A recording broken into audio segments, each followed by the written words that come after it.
الحمد لله رب العالمين والعاقبة للمتقين والصلاة والسلام على رسوله الكريم بسم الله الرحمن الرحيم.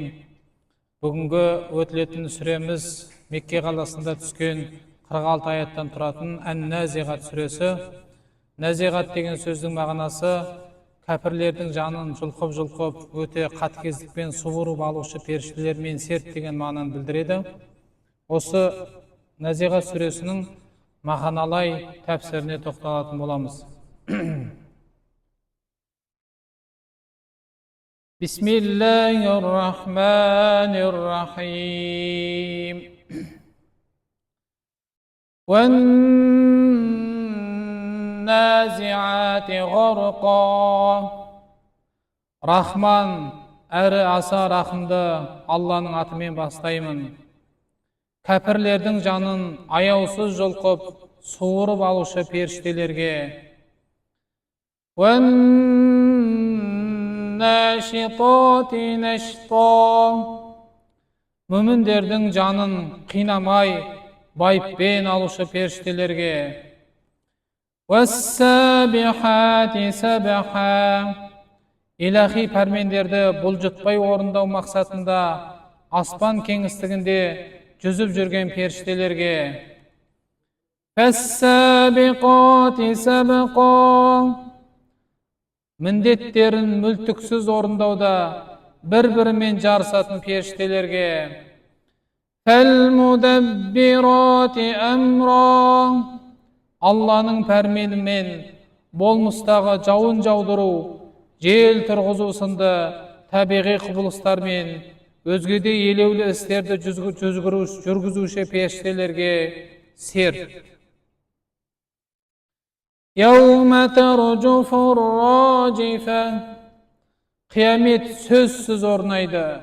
Сол күні сүрдің, яғни Исрафил періштенің ғаламат сырнайынан шығатын ащы үн жер әлемді тітіретіп, дүр сілкіндіреді. Оның артынша жер әлемді тітірететін тағы да бір ащы үн шығады.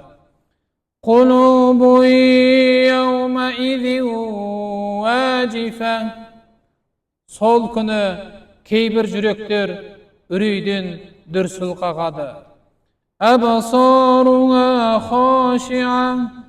Олардың, яғни жүрегі дүрсіл қағып, аузына тығылған кәпірлердің үрейге толы көздері мөлиіп төмен қарайды. Яқулуна аинна ламардудуна фил хафира. Соған қарамастан кәпірлер өлгеннен кейін қайта тірілу сенімін келемеш деп бұлай дейді. Сонда біз қайтадан бұрынғы қалпымызға қайтарыламыз ба? Әйза күнна айзомен нахира. Һәм қаусап, үгітілген қу сүйекке айналғаннан кейін қайта тірілеміз бе? Қалу тилка идан карратун хасира. Ендеше, бұл біз үшін тым зиянды қайту десеңші. Фәиннама хия зажрату вахида. Олар не десе де болатын іс болады. Һәм бір ғана ащы үнмен, яғни Исрафил періштенің сүрді бір рет үрлеумен жүзеге асады. Фәизахум биссахира. Солақ екен, бәрі теп-тегіс махшар алаңына жинала қояды. Хәл атака хадису Муса. Ва Мұхаммед, саған Мусаның хабары жетті ме? Изнадаху раббуху билвадил муқаддаси туа. Есіңде болса, қасиетті төр алқабында Раббысы оған бұлай деп үн қатқан еді. Изхабу иля фир'ауна иннаху тага. Перғауынға бар, өйткені ол әбден азғындады. Фақул хәлләка иля ан тәзәккә. бар да оған жамандық атаулыдан арылып тазарғың келе ме деп айт. وَأَهْدِيَكَ إِلَى رَبِّكَ فَتَخْشَى Сондай ойың болса, оған Раббыңа тура апаратын жолды көрсетейін. Сонда оған тағзыммен мойынсынасың. Негізінен Муса алейхиссалам тек Исраил ұрпақтарына ғана емес, Перғауын мен оның еліне де тура жолды нұсқау үшін жіберілген еді. Олар Мусаның алейхиссалам сөзіне құлақ аспаған соң, Муса алейхиссалам өз қауымын Мысырдан көшіріп алып кетуге міндеттелген еді.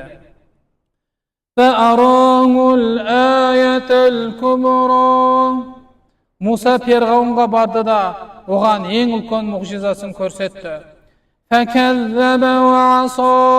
Алайда Перғауын оған сенбеді һәм қарсы келді. Онымен қоймай Мусадан теріс айналып дұшпандық әрекетке көшті. Халқымен әскерін жинап алып үндеу тастады.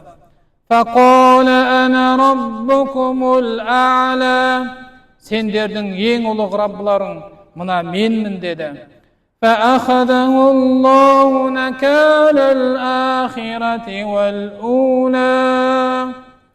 Ақырында Алла оны бас салып ақиретте һәм осы дүниеде де баршаға сабақ болатындай етіп оңдырмай жазалады.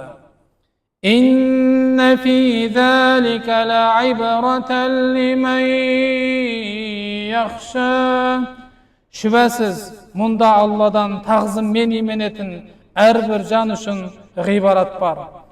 أأنتم أشد خلقا أم السماء بناها Адамдар, ақылға салып ойланбайсыңдар ма?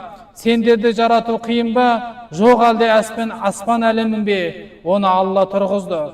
رفع سمكها فسواها Алла оны тіреусіз биік күмбез етіп көтерді һәм мінсіз толыққанды жүйеге келтірді.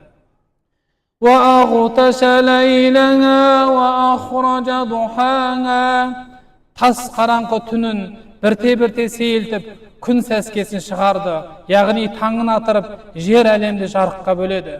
وَالْأَرْضَ بَعْدَ ذَلِكَ دَحَاهَا Содан кейін жерді тұрақтап, тіршілік етуге қолайлы етіп, жайды.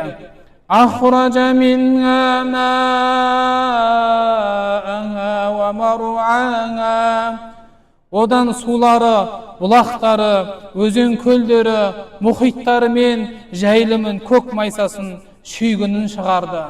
وَالْجِبَالَ أَرْسَاهَا Тауларды да бекем етіп орнатты. مَتَاعًا لَكُمْ وَلِأَنْعَامِكُمْ Мұның бәрі сендердің және малдарының тіршілігі үшін. فَإِذَا جَاءَتِ الطَّامَّةُ الْكُبْرَى Ақырында жер жаһанды түгелдей басып қалатын алапат апат қиямет қайым келген кезде يَوْمَ يَتَذَكَّرُ الْإِنسَانُ مَا سَعَى Міне, сол күні адам баласы өмір бойы ненің соңында жүріп, не үшін қам қарекет қылғанын, яғни дүниеде өз пайдасы үшін қарекет қылды ма, жоқ әлде өзін зиянға батыратын істермен шұғылданды ма, соны анық аңғарады. وَبُرِّزَتِ الْجَحِيمُ لِمَنْ يَرَى Және көретіндердің бәріне жалын атқан жаһаннам анық көрсетіледі. فَأَمَّا مَنْ طَغَى Міне, сонда кім азғындап шектен шыққан, وَآثَرَ الْحَيَاةَ الدُّنْيَا әрі дүниенің қу тіршілігін ақыреттен артық көрген болса, فَإِنَّ الْجَحِيمَ هِيَ الْمَأْوَى Онда шүбәсіз оның ақыр соңында барып паналайтын жері сол жалынатқан жаһаннам болмақ. وَأَمَّا مَنْ خَافَ مَقَامَ رَبِّهِ وَنَهَى النَّفْسَ عَنِ الْهَوَى Ал кімде-кім күндердің күнінде Раббысының дәргайына баратынын ойлап, шынымен қорқатын, һәм нәпсін әуейліктен тыйған болса, فَإِنَّ الْجَنَّةَ cennete hiyel me've. Şübhesiz onun ahir sonunda barıp panalaytın jeri cennet bolmak. يسألونك عن الساعة أيان مرساها.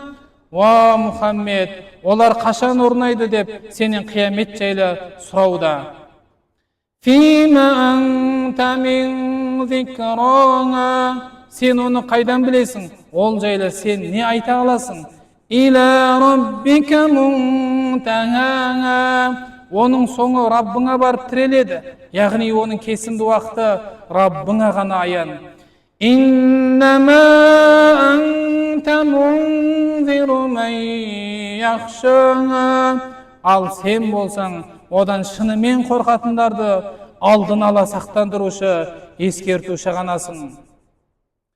كأنهم يوم يرونها لم يلبثوا إلا عشية أو ضحاها. Olar kafirler sol күндө көргенде dünyede bir keş nemese bir seskelik vaqt gana turganday bolады. Sadaqallahul azim. Subhanallah.